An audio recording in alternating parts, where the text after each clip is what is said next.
आपको सुसेण से शुरू करना चाहिए। उसके द्वारा खुलासा किए गए नामों में से उसका अपना एक नाम अभिलाष ने सुझाव दिया। विशेष रूप से सुसेण क्यों, कोई और नाम क्यों नहीं? साहिस्ता व्यग्र थी, क्योंकि यह मेरे विचार से सबसे पुराना है और इस उलझे हुए धागे का एक सिरा है जिसका दूसरा सिरा ओम शास्त्री है। या आप सतयुग के बारे में उसकी जानकारी पूछकर भी कर सकते हैं। मैं कुछ उलझन में हूँ। सुसेण कौन था? साहिस्ता ने समाशीलता के साथ अधिकारपूर्ण स्वर में जानने की इच्छा रखते हुए पूछा। ठीक है, त्रेता युग में जो सतयुग के बाद आता है। रामायण के दौरान राम और रावण के बीच युद्ध में लक्ष्मण को रावण के बेटे मेघनाथ ने घातक बाण मारा था। यह कहा जाता है कि केवल एक ही जड़ी बूटी में लक्ष्मण के जीवन को बचाने की क्षमता थी, जिसे संजीवनी बूटी कहा जाता है, जो हिमालय में द्रोणगिरी पर्वत पर पाई जाती थी। जिन वैद्य ने संजीवनी बूटी का सुझाव दिया था वह सुसेण थे। आपने हनुमान जी की महाकाय तस्वीर अपने बाएं हाथ में पर्वत के साथ उड़ते हुए देखी होगी।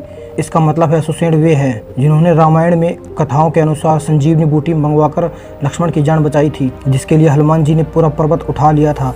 अभिलाष ने समझाया। तो तुम कहना चाहते हो कि सभी नामों के बीच संबंध जानने के लिए सुसेण से शुरू करना होगा, यानी कि त्रेता युग? साहिस्ता ने अपने मस्तिष्क से संदेह के बादलों को हटाते हुए कहा। आपने मुझसे जो कहा मैंने वही किया और मुझे कुछ मिला, एलएसडी ने कहा। क्या? अभिलाष ने उत्सुकता से पूछा। विदुर को धृतराष्ट्र का भाई माना जाता है, जो अपने समय के सबसे ज्ञानी और समझदार व्यक्ति थे। और संजय धृतराष्ट्र के सलाहकार थे, जिन्होंने संसार को देखने के लिए उनकी दृष्टि की तरह भी कार्य किया था। उनके पिता गावलगन थे, यानी मैं सही था, अभिलाष ने अपने सामान्य गर्व के साथ कहा। और एलएसडी ने उसके गर्व को और बढ़ाते हुए स्वीकारा। ऐसा ही लगता है। बिल्कुल, आप देख रही हैं, यह पागलपन लगता है, लेकिन मैं गंभीर हूँ। इस आदमी और त्रेता युग के आदमी के बीच जरूर कोई संबंध है, और यह बहुत अजीब है कि हमारे सभी जवाब एक ही व्यक्ति के पास है, ओम शास्त्री के। इसलिए हमें वहीं से शुरू करना चाहिए। ओम को झूठ पकड़ने वाली मशीन से जोड़ने के बाद डॉक्टर बत्रा उत्सुकता से अपने कंप्यूटर में लग गई।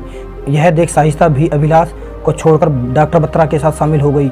जैसे ही डॉक्टर श्रीनिवासन ने प्रयोगशाला में प्रवेश किया, डॉक्टर बत्रा उन्हें आवाज़ लगाते हुए कहा, सर हम तैयार हैं। डॉक्टर श्रीनिवासन ने शुष्क दृष्टि से देखते हुए जवाब दिया, तो शुरू करो। ओम कृपया सहयोग करें, मैं तुम्हें विश्वास दिलाती हूँ कि तुम्हें कोई नुकसान नहीं होगा, साहिस्ता ने निवेदन करते हुए कहा। ओम ने अधूरे मन से सिर हिलाया।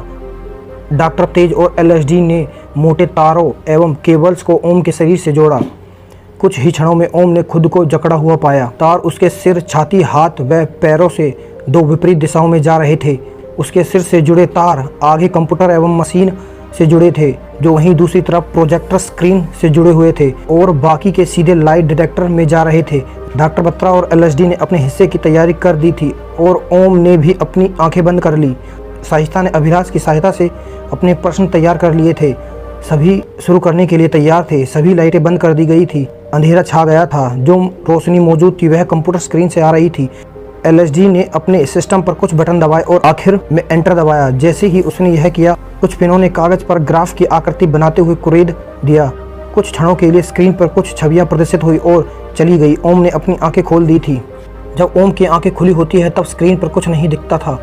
जैसे ही वह पलक झपकाता, कमरे में रोशनी बढ़ जाती। स्क्रीन पर दिन का समय, स्थान, लोगों का पहनावा, मौसम, संस्कृति प्रदर्शित हो रहा था। इन सब का कोई मतलब न निकलते हुए सब कुछ बहुत तेजी से चल रहा था। कमरे में गार्ड्स चौकन्ने हो गए थे और किसी अनचाही प्रक्रिया से बचने के लिए उन्होंने अपनी बंदूकें लोड कर ली थी।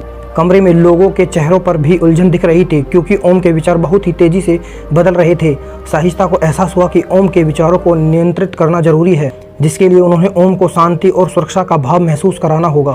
यह करने के लिए साहिस्ता ने ओम के कंधे को पकड़ा और कोमल स्वर में कहा, ओम सब ठीक है, शांत हो जाओ, तुम अकेले नहीं हो। अपनी आंखें खोलो और मुझे देखो। गहरी सांस लो और अपने शरीर को ढीला छोड़ दो। आराम करो और खुद को तनाव रहित महसूस करो। जैसे ही साहिस्ता ने कहा, वैसे ही स्क्रीन पर तस्वीरें धीरे धीरे बदलने लगी और दृश्य स्पष्ट रूप से दिखने लगी। डॉक्टर श्रीनिवासन ने गार्ड्स को चौकन्ना रहने का आदेश दिया। उनकी आवाज ओम के कानों में पड़ी और डॉक्टर श्रीनिवासन ने खुद को स्क्रीन पर देखा। इसके बाद एक गांव का दृश्य उत्पन्न हुआ।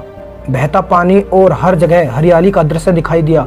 डॉक्टर श्रीनिवासन ने गहरी नजरों से देखा और वे गंभीर हो गए। उसके बाद एक सरकारी विद्यालय, घिसी हुई लकड़ी की बेंच पर बैठे कुछ बच्चे और कुछ अंग्रेज आदमी ईस्ट इंडिया कंपनी की पोशाक पहने हुए थे।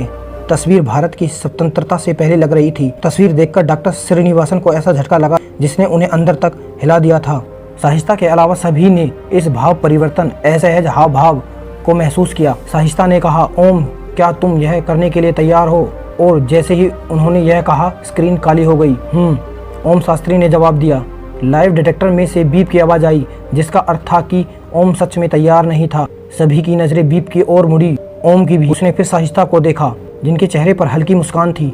परिपक्वता के साथ बोली, सब ठीक है, मैं समझती हूँ, पर हमें अब शुरू करना होगा। ओम, जब तुम अपनी आंखें खोलते हो तो हम दृश्य नहीं देख पाते हैं, इसलिए तुम्हें अपनी आंखों को बोलते समय बंद रखना होगा, उन्होंने समझाया। ओम ने शांति से अपनी आंखें बंद कर ली। साहिस्ता ने पहले डॉक्टर श्रीनिवासन की ओर देखा और फिर डॉक्टर बत्रा की ओर। दोनों ने धीरे से सिर हिलाया। साहिस्ता ने गहरी सांस ली और प्रक्रिया को शुरू किया। सुसेन कौन है? साहिस्ता ने अपना पहला प्रश्न पूछा। ओम कुछ देर के लिए शांत था, लेकिन वह जानता था कि उसकी स्मृतियां सब कुछ बता देंगी, इसलिए वह बोला, वह मैं था।